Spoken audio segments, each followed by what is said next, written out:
O Japão é reconhecido por ter uma única etnia, por isso também se fala da homogeneidade da população japonesa.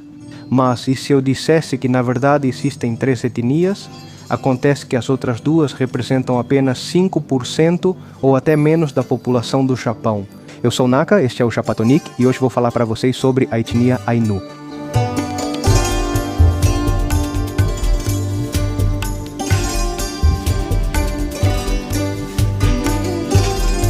Bom, aqui temos um X, que significa caça no idioma Ainu. Como é inverno, parece que tudo está coberto e fechado, mas ainda dá para ver por dentro. Esta é a entrada, onde deixavam suas coisas, era como uma entrada de depósito. O telhado, que é feito de uma palha chamada Kayabuki, esse telhado era usado tanto pelos Ainu quanto pelo resto do Japão, como se as casas antigas fossem caracterizadas pelo Kayabuki. Basicamente, esta era uma casa relativamente grande, onde você pode ficar em pé. Bom, vamos ao que interessa. Naquela época as pessoas eram menores.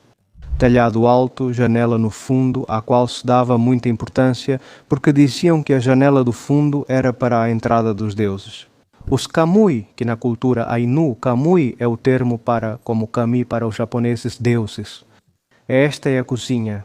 Acho que aqui penduravam panelas, mas gosto porque deixaram cinzas.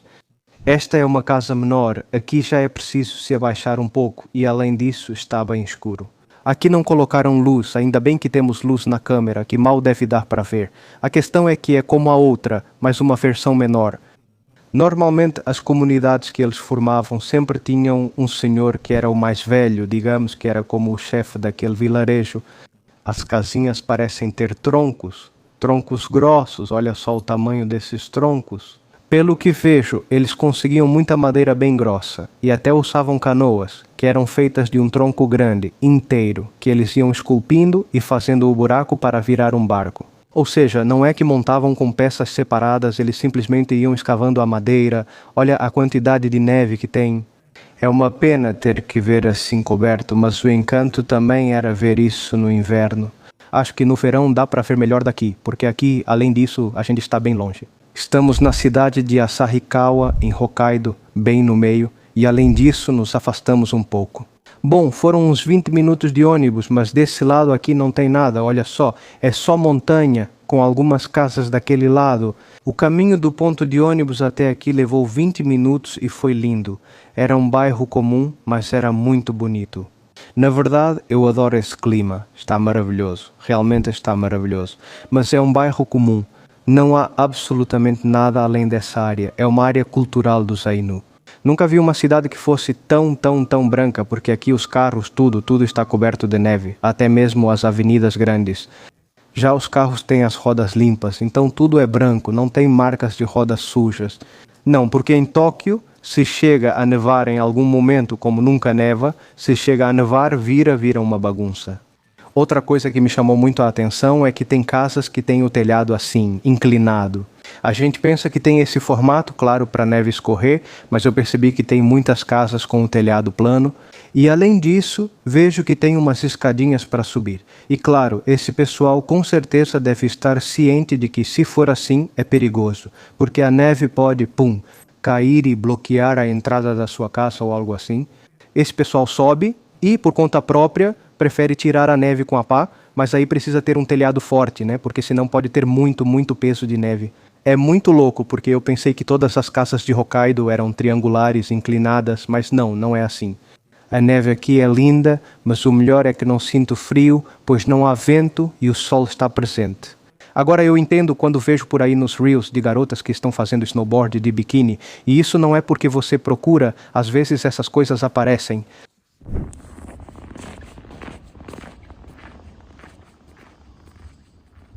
Primeiro vamos deixar algumas coisas claras. A maioria dos japoneses, do que eu digo, 95%, um pouco mais da população japonesa, pertence à etnia Yamato. Eles viriam dos Jomon, que seriam de 14.000 a.C. até 300 depois de Cristo. Mais ou menos que depois, quando chegaram os imigrantes chineses e coreanos, se misturaram com os Jomon, com os ultra-antigos do Japão.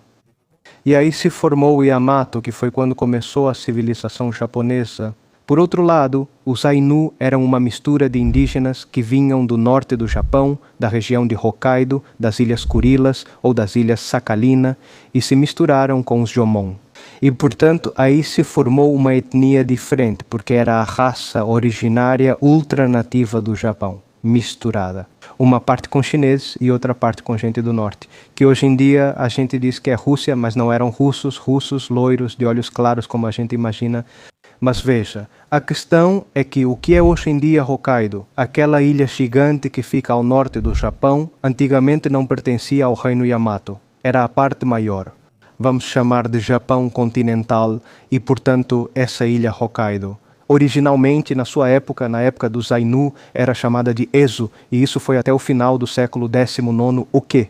Isso aqui é habitado principalmente pelas tribos Ainu, e aqui temos um museu dos Ainu.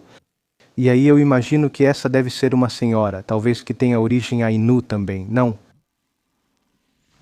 Vamos ver o que tem.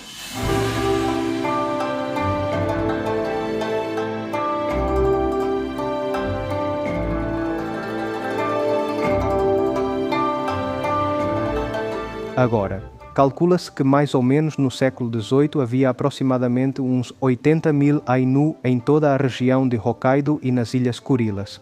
Embora atualmente se estime que possa ser um pouco menos de 1% da população de Hokkaido, cerca de 15.000 mais ou menos. O que acontece é que é difícil calcular, porque hoje em dia o Japão não faz um censo étnico. Digamos, está todo mundo meio misturado. Olhem, isso aqui é como uma espécie de totem, mas todo feito de uma única peça de madeira, incrível. E agora no museu está cheio de coisas de ursos, porque o urso era uma das entidades mais importantes da cultura Ainu. Além disso, às vezes eles caçavam ursos, e na verdade quando encontravam um urso pequeno, criavam ele por cerca de 1 ano, e depois desse tempo sacrificavam o animal para oferecê-lo como oferenda aos deuses. E isso era chamado de Festival do Urso Yomade. Essa tradição se manteve até, acredito, o início dos anos 50. Isso foi logo após o fim da Segunda Guerra Mundial. Depois, proibiram porque era considerado bárbaro. E estamos falando dos anos 50, 60, quando foi proibido. A etnia Ainu também era, de certa forma, reconhecível para as pessoas porque os Ainu, especialmente os homens, o que os tornava muito diferentes do restante dos japoneses era o tipo de barba, além dos pelos corporais. Mas as barbas, principalmente porque eram muito grandes, eram as barbas dos Ainu. E outra característica muito famosa dos Ainu, eles tinham olhos castanhos claros. Dizem que com um pouco de reflexo do sol chegavam a parecer um pouco verdes. Hoje em dia, as pessoas os descrevem como japoneses de olhos claros, mas não é bem assim. Mas além disso, no anime Golden Kamuy, que é justamente baseado no que são os Kamui, os deuses dos Ainu, a garota que é Ainu, eles colocaram olhos claros nela e no live action também colocaram olhos claros como olhos azul escuro. Inclusive, outra tradição que elas tinham, por exemplo, entre as mulheres, era a de tatuar os lábios. As mais jovens tatuavam só um pouco acima dos lábios, depois tatuavam todo o redor do lábio. E as mulheres mais velhas já tinham um sorriso, por assim dizer, era parte do que formava o ser mulher e a beleza para eles, além da roupa típica deles. Também se caracterizava muito pela questão de ter muitas figuras quadradas. Também o Museu Ainu Kawamura Kaneto, que eu adoro porque dá para ver que os proprietários do museu moram aqui e eles têm casas meio que no estilo cabana e uma casa Ainu, digamos, uma réplica exata de como eram as casas deles. O lugar estava muito bonito, dá para ver que eles vivem do museu e com muito orgulho. Eu gosto disso, que coisa linda. Se chama Nipopo, o nome é muito simpático, que é considerado o guardião das tribos do norte. Além disso, lembrem-se que se quiserem aprender japonês, coreano, chinês, alemão, tailandês e muitos outros idiomas, lembre-se que vocês têm a Ikaruga com Ar, nosso fiel patrocinador, que sempre está nos apoiando. Porque realmente é uma escola online onde vale muito a pena estudar, já que eles podem te ensinar focando no teórico, no prático, da forma que você quiser, se adaptando às suas necessidades. Se você fizer de forma particular ou se não, pode ser feito em grupo, também tudo online. O melhor de tudo é que eles já têm a autorização para te dar um diploma universitário. Assim, você pode fazer aulas de japonês online e com um diploma universitário. E lembrem-se que mencionando Japatonic, na inscrição vocês podem ter até 25% de desconto. Obrigado ao pessoal da Ikaruga, aos patrocinadores e aos membros do canal, que graças a todos eles é que podemos fazer essas viagens maravilhosas.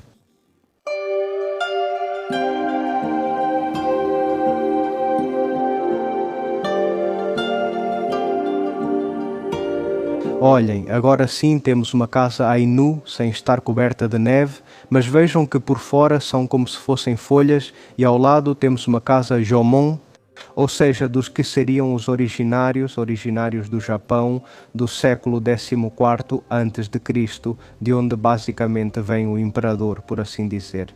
Temos as folhas, embaixo está a palha de Kayabuki e os Jomon eram 100% folhas Kayabuki. Isso, embora esteja levantado, as casas dos Jomon, isso era no chão daqui, como se tivessem levantado, mas eram camadas que iam desde o chão.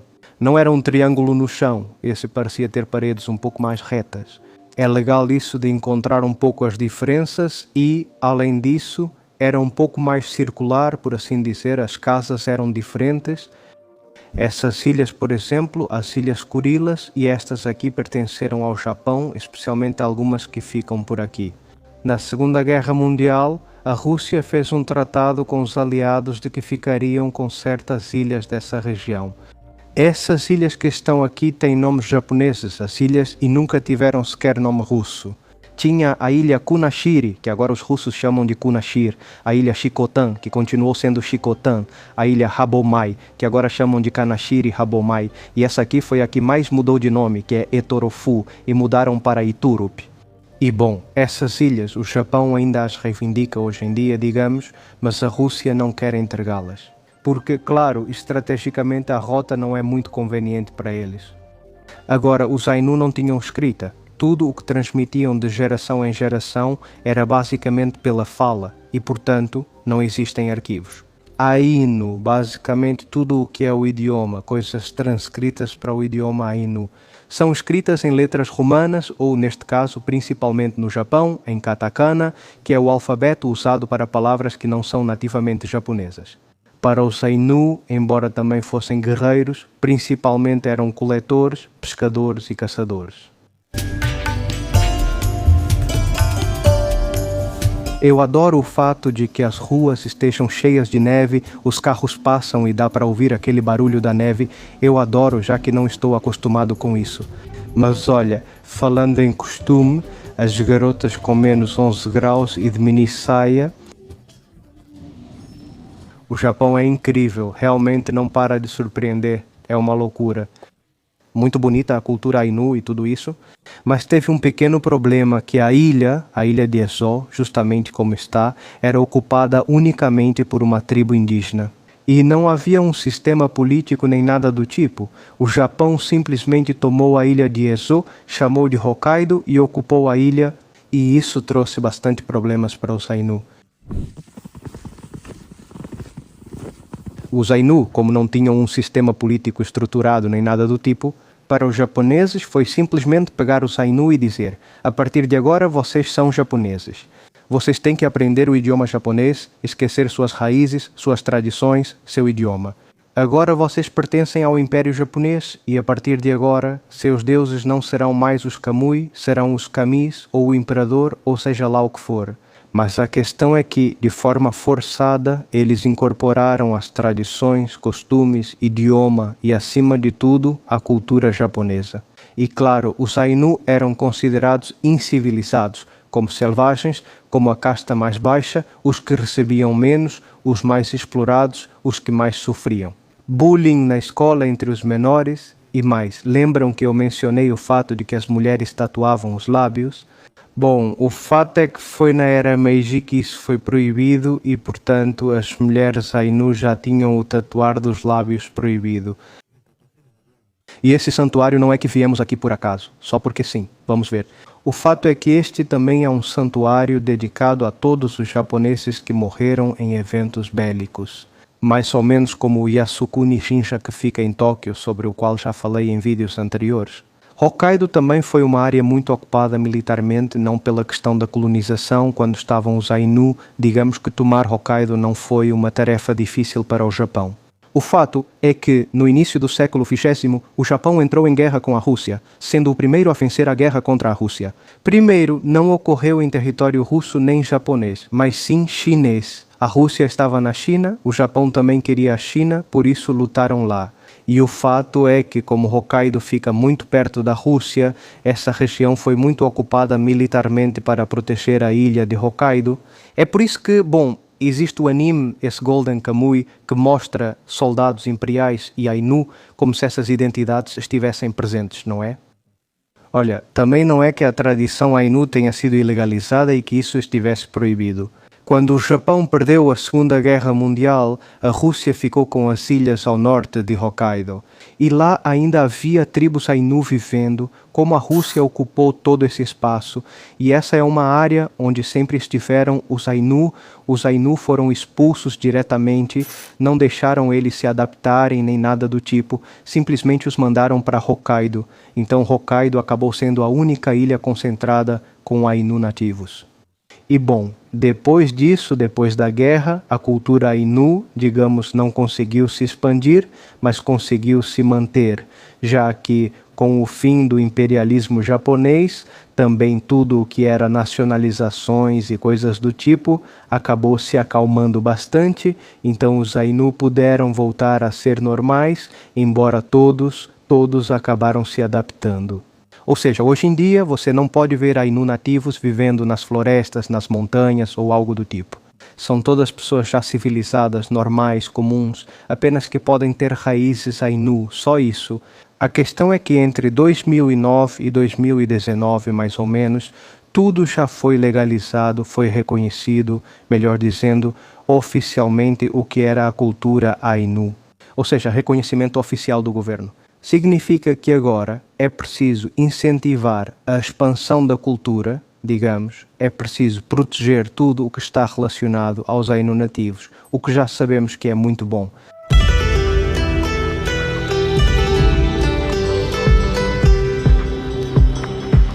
Beleza, um onigiri Ainu, será que é isso? O que será? Muito gostoso o onigiri, hein? Mas, por enquanto, comidas novas eu não encontrei muitas. Para falar a verdade, o sabor mais diferente acho que é essa coisinha aqui, não sei o que é. Acho que em grande parte estamos pagando pela decoração do lugar. Beleza, vamos ver. Isso aqui, quem assistiu Golden Kamuy já sabe que é algo que se faz defumando o peixe. Ou seja, é preciso triturar e amaciar o peixe, só isso. Ele disse para misturar tudo desde o início e avisar quando quase tudo estivesse triturado. Isso aqui está complicado. Qual será o tataki de quinilo? Qual será o do quinilo? Melhor deixar ela fazer, já está. Beleza. Pelo menos o formato de como se prepara o prato é assim, porque você vê em anime, né? E é o mesmo peixe fresco, mas sem congelar, um pouquinho de sal, um pouquinho de cebolinha, cebola, cheiro verde e kombu seco. Uma coisa interessante é que se a comida tradicional e antiga não é obrigada a ser uma comida gostosa, né? Talvez existam poucos restaurantes de comida Ainu justamente porque pode não ser tão saborosa. Receita incrível. A carne não chegou, que é carne de urso e carne de veado. Eles não são muito generosos com as porções, mas tudo bem, vamos experimentar.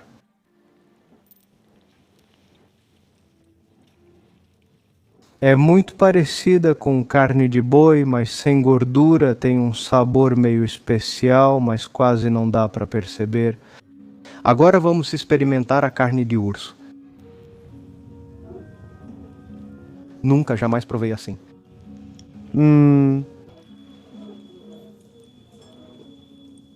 É uma carne bem magra também, pouca gordura, tem partes de gordura dura também, não é uma carne que eu diga, essa carne é diferente, sinto que é de urso, não tem parte difícil de mastigar, quero destacar a decoração do lugar. Tá muito bonito que tem esse instrumento que não sei como se chama, essa tua de urso.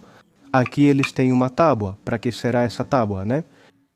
E tem palitinhos que parece que é...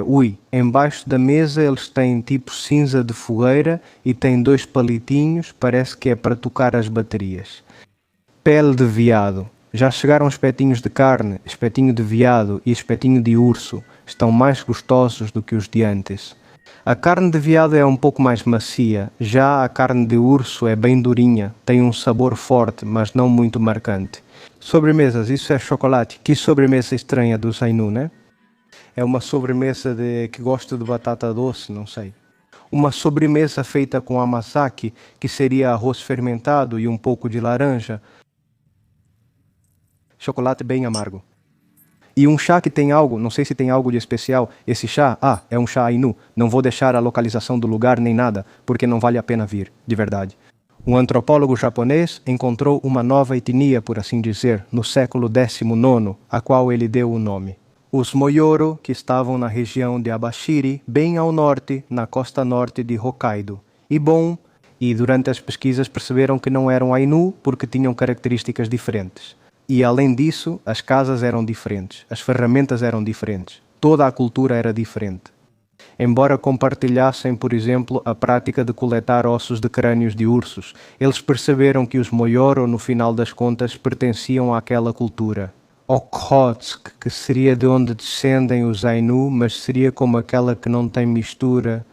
Jomon, digamos, não se poderia dizer de alguma forma que talvez um Ainu sem mistura Jomon seria um Okhotsk ou um Moyoro, mas também se diz que esses ficaram muito menos tempo, há menos registros, porque os Ainu supostamente chegaram antes deles. Bom, não sei, é tudo muito confuso na verdade, mas enfim, os Moyoro não são uma etnia oficialmente reconhecida no Japão, já que atualmente se supõe que a cultura já está completamente extinta. Dizem que chegaram entre o século V e IX e veja, justamente foi só no século XIX que eles foram descobertos no Japão. E além disso, outra coisa é que eles só viviam em áreas costeiras. Olha, aqui tem um mapa, justamente, eles viveram entre as ilhas Saiyarin, as ilhas Kurilas, no norte de Hokkaido, mas sempre de frente para o mar. Principalmente, eles viviam da pesca, além da caça, e entre o que caçavam estavam as baleias. E essas seriam as casas dos Moyoro de novo, se vocês repararem como eram as casas dos Ainu, dos Jomon, seja quem for, é mais uma vez um estilo diferente. É mais como se estivesse subterrâneo, sim, está bastante abaixo da terra. Não dá para entrar, mas dá para ver como é por dentro. E é assim. Uma casa feita para baixo, pode-se dizer que a estrutura por dentro é bastante complexa. Bom pessoal, este vídeo foi mais ou menos um vídeo de apresentação, uma introdução ao que é a cultura Ainu, mas não levem tudo ao pé da letra, como se fosse uma enciclopédia, porque a verdade é que as informações que se encontram são bastante diversas. Não é toda a mesma história, porque justamente os Ainu também não tinham escrita. Não há muito registro, e por isso a pesquisar para o vídeo me deu um certo trabalho, porque era tudo muito diverso. E o que tem no YouTube tem muita desinformação e coisas extremamente exageradas. Olá, continue, espero que tenha sido interessante para vocês, nos vemos na próxima. Um abraço para você, para sua família, para seu bichinho de estimação e para o chato do vizinho. Tchau! Mas que frio que os Ainu passavam, cara. Por que eles não iam um pouco mais pro sul?